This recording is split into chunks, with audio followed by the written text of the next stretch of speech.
पत्रकार का नाम भी बीच में जो है वो लिया जा रहा है और मांग की जा रही है, जगह जगह पे जो है कंप्लेंट्स दी जा रही हैं, लेकिन कार्रवाई देखने को नहीं मिल रही है। और एक पत्रकार का कितना समाज में एक रुतबा रहता है या उसका किसी को सपोर्ट करना नहीं करना, उसका क्या एक मैसेज आता है समाज में? देखिए, जहाँ तक आपने पत्रकार की बात की है तो मैं इस बात को समझने से बहुत कासर हूँ। इस वक्त मेरी नज़रों में, क्योंकि मैं बज़ाते खुद इस पेशा के साथ काफ़ी हद तक वाबस्ता रहा हूँ, एक जर्नलिस्ट का ये काम ही नहीं होता है कि वो कहीं पर भी पार्टी बने।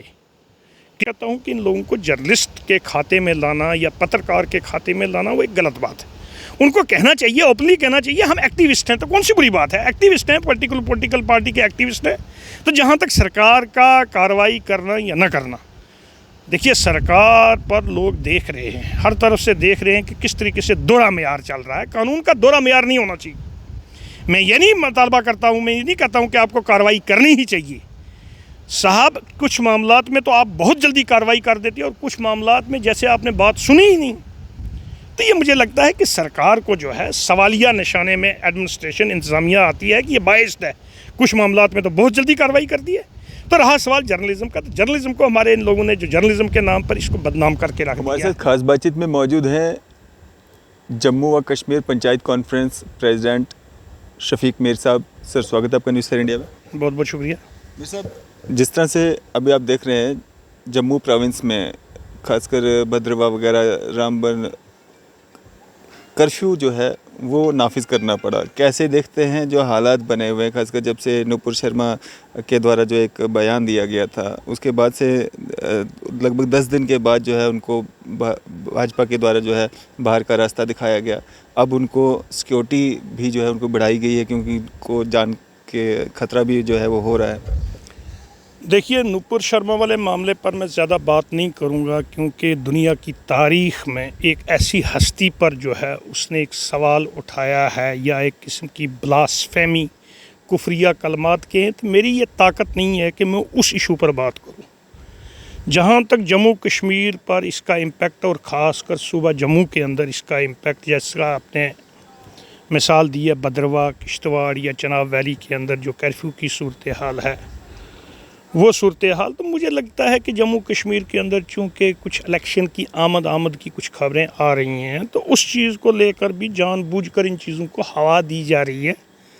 तो ये इंतखाबात के लिए मुझे लगता है कि हालात को ख़ास कर सूबा जम्मू के अंदर ख़राब करने की कोशिश की जा रही है और किए जा रहे हैं। मैं इंतज़ामिया से अपील करूँगा कि दोनों तरफ में, एतराफ़ में जो इस किस्म के अनासर हैं, देखिए भद्रवाह के अंदर एक नौजवान हमारा जो है इस किस्म की एक जो है स्पीच वहाँ पर करता है, तो मुझे लगता है कि वो भी काबिल कबूल किसी सूरत में उस किस्म के अल्फाज नहीं हो सकते। अगर हम पर कोई पत्थर मारेगा तो हमारा इस्लाम हमें नहीं सिखाता है कि हम भी बराबरी का पत्थर उस पर मारें उसी तरीके से।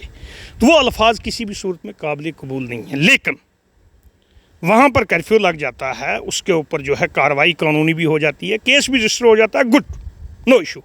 उसी किस्म के मामलात जो हैं जम्मू ज़िला के अंदर भी हुए हैं। कुछ लोगों ने नूपुर शर्मा को एंडोर्स किया, सपोर्ट की, तो वहाँ पर अभी तक इंतज़ामिया ने कोई कार्रवाई नहीं की। तो मुझे लगता है कि ये इस किस्म का दोहरा मेयार जो है इंतज़ामिया की तरफ से नहीं होना चाहिए।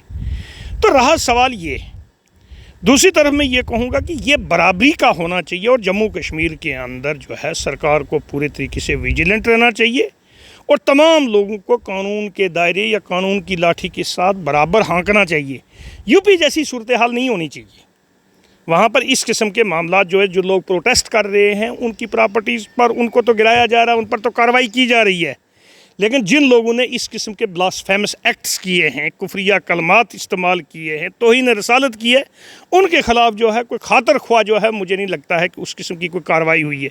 जैसा कि आपने कहा कि भाजपा से, पार्टी से किसी को निकालना ये कोई बड़ा मसला नहीं होता है, 6 साल के लिए या 3 साल के लिए, या उसके बाद आप उसको फिर भी वापस ले लोगे।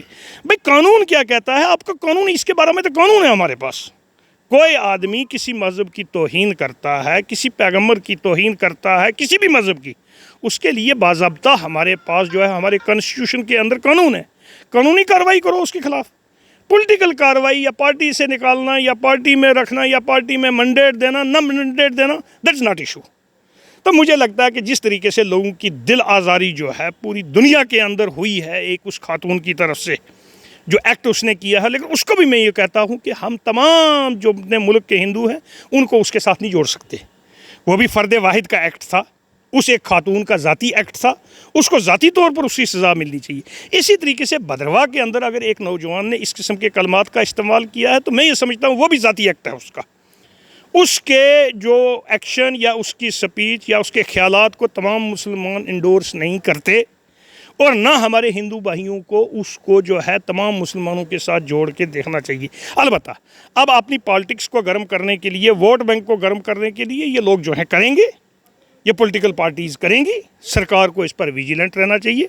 मैं ख़ास कर ये चीज़ कहूँगा कि दोनों तबकों के अंदर जो मज़हब को जानने वाले लोग हैं, ये हुल्लड़बाज लोग नहीं है जो जिंदाबाद मुर्दाबाद यहाँ जम्मू बस स्टैंड पर आप ये देखते हैं फलाना दल जब बजरंग दल दूसरा, इन लोगों को क्या पता मज़हब का। इनको हिंदू मज़हब की भी कोई तालीम नहीं है। मज़हब के मामला में जब बात करनी हो तो मज़हब के मामला में बड़े एक्सपर्ट और स्कॉलर लोग बात करें। जैसे मैं आपको इस्लाम की बात कहूँ, इस्लाम पर बात करने के लिए या टेलीविज़न डिबेट्स में बैठने के लिए वहाँ पर जाकिर नाइक जैसे लोग होने चाहिए, वहाँ पर असुद्दीन अवैसी जैसे लोग होने चाहिए। बदकिस्मती से अनपढ़ किस्म के, जाहिल किस्म के हमारे मौलवियों को एक मनसूबाबंद तरीके से वहाँ पर बैठाया जाता है, फिर उनको हवा दी जाती है, उनको उकसाया जाता है, इस किस्म का लफ्ज़ वो निकाल देते हैं, फिर दूसरी तरफ से जो है पूरी कौम को उसके लिए शर्मिंदगी उठानी पड़ती है। तो मुझे लगता है कि मुस्लिम पर्सनल लॉ ने जो फ़ैसला लिया है मुल्की सतह पर कि कोई भी मौलवी इस किस्म के नीम ख्वांदा, इनको बोलूँगा नीम इल्म वाले लोग किसी डिबेट में मज़हब को डिफेंड करने के लिए एटलीस्ट वहाँ पर नहीं जाएंगे। इनको बैन होनी चाहिए, क्योंकि इन लोगों को जो है एक कंपेरेटिव स्टडी रिलीजियस जो है इनके पास है नहीं है, ये वहाँ पर जवाब दे नहीं सकते, इनको उकसाया जाता है, इस किस्म का लफ्ज़ इनके मुंह से निकलता है। उसके बाद जब मज़हब इस्लाम पर कोई सवाल उठाया जाता है वो डिफेंड करने के लिए भी इनके पास इल्म नहीं है। तो ये मजमूई तौर पर मुस्लिम उम्मा के लिए एक किस्म का शर्मिंदगी का बाइस बनते हैं। तो मुझे लगता है कि मुस्लिम पर्सनल लॉ बोर्ड ने एक अच्छा फ़ैसला लिया है। तो जहाँ तक मैं जम्मू कश्मीर के हवाला से बात करूँ, ख़ासकर सुबह जम्मू के अंदर ये जो हालात बने हुए हैं चिनाब वैली के अंदर, यहाँ पर जो है इंतखाबात के बेनिफिट की खातर जो है इसको हवा दी जा रही है। तो बाकी ये कोई उतना बड़ा मसला नहीं है जो वहाँ पर भद्रवाह के अंदर एक नौजवान ने ज़ाती तौर पर जो है अल्फाज वहाँ पर जो है इस किस्म के ऑब्जेक्शनेबल इस्तेमाल किए हैं। तो मुझे नहीं लगता है तमाम मुसलमान उसके इंडोर्स करते हैं। उसने भी इसी तरीके से उसको ज़ाती लफ्ज़ समझा जाए जिस तरीके से नूपुर शर्मा का जो स्टेटमेंट है वो भी उसकी ज़ाती है। हम तमाम हिंदुओं को उसके साथ जोड़ के नहीं देख सकते। वैसे आपने कुछ ऑर्गेनाइजेशंस का नाम लिया कि वो जो अपनी कम्युनिटी की बात जो रखते हैं वो आज से नहीं रख रहे, वो काफ़ी समय से रख रहे हैं और लोग उनके साथ भी हैं। तो आप ये कैसे कह सकते हैं कि वो अपनी कम्युनिटी की बात जो है सही तरीके से नहीं रख पाते? मुझे नहीं मालूम कि आप किन लोगों की बात कर रहे हैं। दल वगैरह।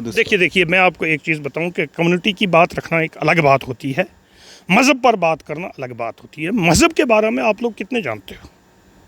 मैं उन्हीं लोगों से पूछता हूँ कि उन्होंने गीता कितनी पढ़ी हुई है, उन्होंने भगवत गीता कितनी पढ़ी हुई है, वो कितना इल्म रखते हैं मज़हब के बारे में। सियासत करना एक अलग चीज़ है। आप कम्युनिटी की बात कर सकते हैं, आप मज़हब पर आपके पास इल्म होना चाहिए। मैं उन्हीं लोगों की बात नहीं करता हूँ, मैं कहता हूँ कि मुस्लिम कम्युनिटी की तरफ से भी जो लोग बात करते हैं उनको भी मज़हब के बारे में इल्मियत नहीं है। ये लोग अपने पॉलिटिकल माइलेज के लिए ये लोग जो है गुम हो गए होते हैं। तो इन लोगों को कोई मुद्दा एक मिल जाता है इंतज़ामिया को ब्लैकमेल करने के लिए, हुकूमत को ब्लैकमेल करने के लिए, तो मज़हब का सहारा लेकर ये सामने आ जाते हैं। वरना इनको क्या पता है हिंदुइज़्म क्या है, इनको क्या पता है सनातन धर्म क्या है, सनातन धर्म क्या पढ़ाता है। अरे भैया, सनातन धर्म तो एक ऐसा धर्म है वहाँ पर तो एक चूंटी को मारना भी गुनाह है। अरे वहाँ पर तो जनाब, वहाँ पर तो एक जिंदा पत्ते को खाना भी जो है गुनाह है। इन लोगों को क्या पता है? ये जो तलवारें लहरा कर ये जो लोग घूमते हैं, तो मुझे नहीं लगता है कि ये कोई सही सनातनी लोग हैं। अलबत्ता अपनी पॉलिटिक्स वो करते हैं, उनको पॉलिटिकल बेनिफिट इन चीज़ों से लेना है। तो ये मैं कहूँगा कि ख़ासकर सुबह जम्मू के लोगों को ये बात समझनी चाहिए। 2014 से लेकर इस वक्त तक मज़हब के नाम पर जो आप लोगों ने पॉलिटिक्स की और उसके खमियाजे जो है वो भुगत रहे हैं लोग हमारे। आज रियासत जम्मू कश्मीर की जो सूरत हाल बनी है, यहाँ पर जम्मू को वैली के साथ टक्कर लगवा के रखी, वैली को जम्मू के साथ टक्कर लगवा के रखी। आज नतीजा क्या है? आज आपकी नौकरियाँ कहाँ पर है? आज आपके रोज़गार कहाँ पर हैं? आज महंगाई कहाँ पर पहुँची? आज क्या सूरत हाल है? सुबह जम्मू की हालत देख लीजिए। इस मज़हब की लड़ाई में आपने क्या लिया? तो मुझे लगता है कि ये मज़ीद चूँकि इलेक्शन की यहाँ पर आमद है, मंसूबाबंद तरीके से इन लोगों को बाहर निकाला जाता है। इनके पीछे भी फोर्सेस होती हैं। आप चलिए मज़हब का ये नारा दीजिए, हालात को ख़राब कीजिए तो ताकि हम पॉलिटिकल बेनिफिट लें। तो मुझे नहीं लगता ये मज़हब के ठेकेदार उन लोगों के ठेकेदार भी हैं। एक पत्रकार का नाम भी बीच में जो है वो लिया जा रहा है और मांग की जा रही है, जगह जगह पे जो है कंप्लेंट्स दी जा रही हैं, लेकिन कार्रवाई देखने को नहीं मिल रही है। और एक पत्रकार का कितना समाज में एक रुतबा रहता है, या उसका किसी को सपोर्ट करना नहीं करना, उसका क्या एक मैसेज आता है समाज में? देखिए, जहाँ तक आपने पत्रकार की बात की है तो मैं इस बात को समझने से बहुत कासर हूँ इस वक्त मेरी नज़रों में, क्योंकि मैं बज़ाते खुद इस पेशा के साथ काफ़ी अर्सा तक वाबस्ता रहा हूँ। एक जर्नलिस्ट का ये काम ही नहीं होता है कि वो कहीं पर भी पार्टी बने, किसी पॉलिटिकल पार्टी के साथ उसकी जो है वाबस्ती उसको इंडोर्स करे, या इवन कि एक जर्नलिस्ट के लिए तो यहाँ तक कहा गया है कि जर्नलिज्म हैज़ नो बॉर्डर्स, इसके लिए कोई बॉर्डर भी मानी नहीं रखता होता है। इसके लिए जर्नलिस्ट का काम क्या है? जर्नलिस्ट का काम है जो कि तू एक इन्फॉर्मेशन जो है वो दूसरे आदमी तक पहुँचानी, एक इन्फॉर्मेशन आपके पास आई है वो आपने दूसरे लोगों तक पहुँचानी है। तो यहाँ बदकिस्मती से मैं कहता हूँ कि इन लोगों को जर्नलिस्ट के खाते में लाना या पत्रकार के खाते में लाना वो एक गलत बात है। उनको कहना चाहिए, ओपनली कहना चाहिए हम एक्टिविस्ट हैं, तो कौन सी बुरी बात है? एक्टिविस्ट हैं, पर्टिकुलर पॉलिटिकल पार्टी के एक्टिविस्ट हैं। तो जहाँ तक सरकार का कार्रवाई करना या न करना, देखिए सरकार पर लोग देख रहे हैं, हर तरफ से देख रहे हैं कि किस तरीके से दोहरा मेयार चल रहा है। कानून का दोहरा मेयार नहीं होना चाहिए। मैं ये नहीं मुतालबा करता हूँ, मैं ये नहीं कहता हूँ कि आपको कार्रवाई करनी ही चाहिए साहब। कुछ मामलात में तो आप बहुत जल्दी कार्रवाई कर देती है और कुछ मामलात में जैसे आपने बात सुनी ही नहीं। तो ये मुझे लगता है कि सरकार को जो है सवालिया निशाने में एडमिनिस्ट्रेशन इंतज़ामिया आती है कि ये बाइस्ड है। कुछ मामलात में तो बहुत जल्दी कार्रवाई कर दी है। तो रहा सवाल जर्नलिज्म का, तो जर्नलिज्म को हमारे इन लोगों ने जो जर्नलिज्म के नाम पर इसको बदनाम करके रख दिया है। इसको मैं जर्नलिज्म नहीं कहूँगा जो एक पर्टिकुलर आप पर्टिकुलर समुदाय को, पर्टिकुलर तबके को आप रिप्रेजेंट करो या उसको इंडोर्स करो, या पर्टिकुलर पॉलिटिकल पार्टी को इंडोर्स करो या उसकी पब्लिसिटी में लगे रहो, तो फिर आप उसको जर्नलिज्म भी कहो। तो मैं इसको जर्नलिज्म नहीं मानता एटलीस्ट। जिस तरह से कश्मीर में लगातार जो है टारगेट किलिंग्स की जा रही हैं, क्या एक मैसेज देने की कोशिश की जा रही है? क्या ये आसान तरीका ढूंढ लिया है लोगों में दहशत बनाने का? देखिए, ये बड़ी बदकिस्मती की बात है। मैं अभी चंद रोज़ पहले ही मैंने वादी कश्मीर के कुछ अज़ला का दौरा करके उसके बाद श्रीनगर में मैंने प्रेस कॉन्फ्रेंस भी की है, तो वो भी आपने सुना होगा। ये हमारी जो कश्मीर की रवायत थी, कश्मीरियत की, भाईचारे की, पूरी दुनिया के अंदर मशहूर, उसको ज़ख्म पहुँचाने की जो है एक नाकाम कोशिश की गई है, जिसमें चुन चुन कर कुछ लोगों को निशाना बनाया गया। जैसे हमारी एक टीचर थी रजनी बाला, या एक राहुल भट्ट थे पंडित भाई, उनको निशाना बनाया गया। तो मैं ये कहूँगा कि ये एक मनसूबा बंद तरीके से कश्मीरियत को, कश्मीरियत की जो पहचान थी पूरी दुनिया के अंदर, उसको ज़ख्म मचाने की कोशिश की गई। तो मैं कश्मीर के लोगों से, अपने भाइयों से, सबसे अपील की है और भी अपील करता हूँ कि इस पर जो है विजिलेंट रहने की ज़रूरत है। ये हमारी तारीख़ी जो पहचान है पूरी दुनिया के अंदर मेहमान नवाजी की, भाईचारे की, उसको ज़ख्म पहुँचाने की कोशिश की जा रही। लेकिन उसके बावजूद भी आज की डेट में भी आप श्रीनगर की जो है गलियों में जाके देखिए, आप सोनामर्ग में चले जाइए, पहलगाम, गुलमर्ग में चले जाइए, खचा खच हर होटल और हर पार्क जो है इस वक्त हमारे मुल्क भर से जो गैर मुस्लिम टूरिस्ट आए हुए हैं उनसे भरी पड़ी है। वहाँ पर इस किस्म की सूरत हाल अलबत्ता कोशिश की गई थी। तो मेरा हुकूमत से मुतालबा है, मैंने वहाँ से भी मुतालबा किया, इस किस्म के नापाक लोगों को ज़िंदा पकड़ के आवाम के सामने नंगा किया जाए, ताकि उनकी मनसूबाबंदी सामने आए और लोगों को भी पता चले कि ये कौन इस किस्म के नापाक लोग हैं, जो लोग जो है इस तरीके से निहत्ते लोगों को निशाना बना रहे हैं और हमारी सदियों पुरानी रवायत जो है उसको जो है बदनाम करने की कोशिश की जाए। इसके साथ ही जो हमारे कश्मीरी पंडित भाई हैं, मैंने उनसे भी अपील की है कि साहब, कश्मीरियत जो है वो सिर्फ कश्मीरी मुसलमानों की नहीं है, कश्मीरियत हमारी मुश्तरका विरासत है, कश्मीरी पंडितों की भी और कश्मीरी मुसलमानों की भी। और ये हमला सिर्फ कश्मीरी पंडितों पर नहीं है, ये कश्मीरी मुसलमानों पर भी है। हमें जॉइंटली ये लड़ाई लड़नी होगी। अपनी जो रवायती हमारी जो है रवायती पहचान जो कश्मीरियत की है, उसको इकट्ठे होकर ये लड़ाई लड़नी होगी हमें और इसको बचाना होगा।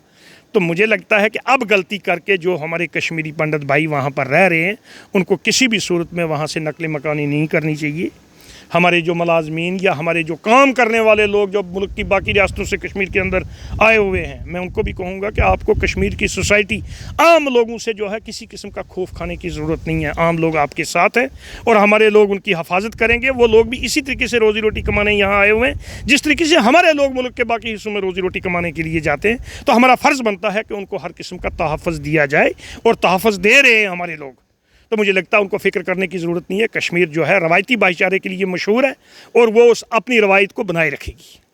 सर लोगों की जानें तो जा रही है ना, वहाँ पे डर का माहौल तो है, इसीलिए तो लोग वहाँ से आ रहे हैं। देखिए, जहाँ तक आपने कहा कि लोगों की जानें जा रही हैं, तो इसमें मेजर पोर्शन जिम्मेदारी जो है सरकार की बनती है। एक निहत्ते लोग क्या कर सकते हैं? एक बंदूक बरदार चला जाता है, 100 लोग भी अगर सिविल खड़े हैं उन सबको लाइन में लगा देगा। यहाँ पर जिम्मेदारी जो है सबसे मेजर पोर्शन जो है वो सरकार का बनता है कि किलर्स को उनके ऊपर इस किस्म का खौफ हो, वो मुंह ना कर पाएँ, या उनका सफाया करना, या उन पर कंट्रोल करना, या लोगों को सिक्योरिटी देना, ये सरकार की जिम्मेदारी है। अलबत्ता लोगों का अपना रवैया उन लोगों के साथ क्या है, ये सोसाइटी की एक अलग से एक पोर्शन जो है वो जिम्मेदारी का बनता है। लेकिन मेजर जिम्मेदारी जो है, मारने वाला कहाँ से आता है, कहाँ से हथियार लाता है, कहाँ आकर किसी को कत्ल करता है, उसको रोकना तो सरकार की जिम्मेदारी है। तो सरकार इस वक्त यहाँ से लेकर दिल्ली तक एक ही जमात की है, जो जमात आज तक यही दम भरती है कश्मीरी पंडितों को और हिंदुओं के रखवाले हम ही हैं। तो मुझे लगता है कि उनके दौर में फिर नहीं मरने चाहिए थी। मेरे साहब, जिस तरह से PSIs के जो रिज़ल्ट आए, जो एग्ज़ाम हुए थे, जो रिज़ल्ट्स आए, उससे लोग बच्चे सड़कों पे हैं, धांधली के आरोप जो हैं JK-SSB पे लग रहे हैं और इंक्वायरी भी जो है वो बिठा दी गई है। कैसे देखते हैं? मुझे लगता है ये जो इंक्वायरी गवर्नर साहब ने ऐलान किया, ये उस वक्त उन्होंने ऐलान की है कि जिस वक्त पूरे जम्मू कश्मीर के अंदर वाह वेला मचा, पूरे तरीके से नौजवान जब सड़कों पर आ गए, तो उसके बाद गवर्नर साहब ने इस इंक्वायरी का ऐलान किया। अगर सिस्टम के अंदर इंस्टीट्यूशंस जो थे उनके ऊपर पूरा कंट्रोल होता और उनको खौफ होता कि गवर्नर साहब हमें खा जाएंगे अगर कोई भी गड़बड़ी हुई, तो मुझे लगता है कि वो लोग इतनी हिम्मत ही ना करते। उन लोगों की इतनी हिम्मत कैसे आई कि उन्होंने इतना बड़ा स्कैंडल कर दिया, जिसकी आज खबरें ये आ रही हैं 40 से 50 करोड़ रुपया जो है एक्सचेंज हुआ है इस मामले पर। तो मुझे लगता है कि ये बड़ी बदकिस्मती है।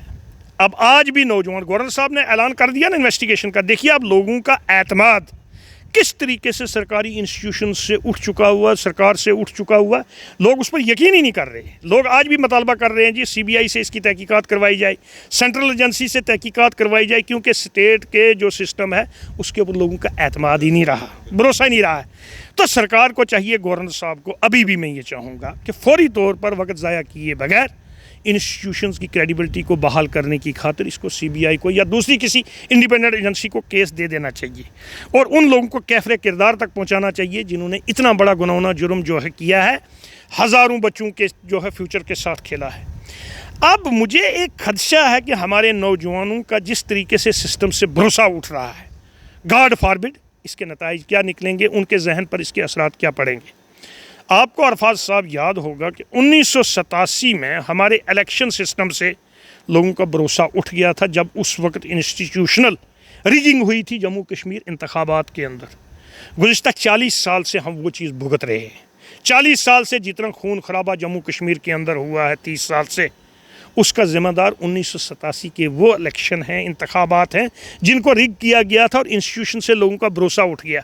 आज तक 40 साल हो गए हैं, हमें दोबारा से उस जो है कॉन्फिडेंस को रिस्टोर करने में अभी तक वो लोगों का कॉन्फिडेंस उस इंस्टीट्यूशन पर रिस्टोर नहीं हो पाया। इसी तरीके से आप देखिए कि नौकरियां देने वाला अदारा, इस किस्म के अदारों से अगर हमारे नौजवानों का जो है एतमाद उठ जाएगा, उनका भरोसा उठ जाएगा इंस्टीट्यूशन से, गॉड फॉरबिड इनके जहन पर इसके क्या नताइज पड़ेंगे ये ऊपर वाला ही बेहतर जानता है। तो मैं सरकार से ये कहूँगा कि सेंसिटिविटी इसकी देखी जाए, क्योंकि इंस्टीट्यूशन से एक यके बाद दिगरे जो है लोगों का भरोसा उठता जा रहा है। और जब इंस्टीट्यूशन से लोगों का भरोसा कंप्लीट तरीके से उठ जाएगा, कल लोगों ने हमारी अदालतों पर भी भरोसा नहीं करना है, कल हमारे कोर्ट्स पर भी भरोसा नहीं करना है, कल फिर आपकी पुलिस पर लोग कैसे भरोसा करेंगे, आपके इन अफसरों पर कैसे करें, किस इंस्टीट्यूशन पर लोग भरोसा करेंगे। तो फिर जाकर लोग जो है इंतज़ार करेंगे या ये उम्मीद करेंगे नहीं जी हमारे पास जो है इंसाफ देने वाले इंस्टीट्यूशंस हैं, हमें कोई भी गैर कानूनी काम नहीं करना है क्योंकि इंसाफ देने वाले हैं इंस्टीट्यूशन। वो क्रेडिबिलिटी सरकार को बहाल करनी पड़ेगी। अगर सरकार ये बहाल नहीं करती है तो इसके नताइज बहुत दूर रस होंगे और बहुत ख़तरनाक होंगे, गॉड फॉरबिड। शुक्रिया हमारे से बातचीत करने। बहुत बहुत शुक्रिया जी। ये थे हमारे साथ शफीक मीर साहब, जम्मू कश्मीर पंचायत कॉन्फ्रेंस प्रेसिडेंट। इसी तरह की मज़ीद अपडेट्स के लिए आप देखते रहें न्यूज़ इंडिया। मैं अरफाज अहमद, कैमरामैन शाहनवाज के साथ।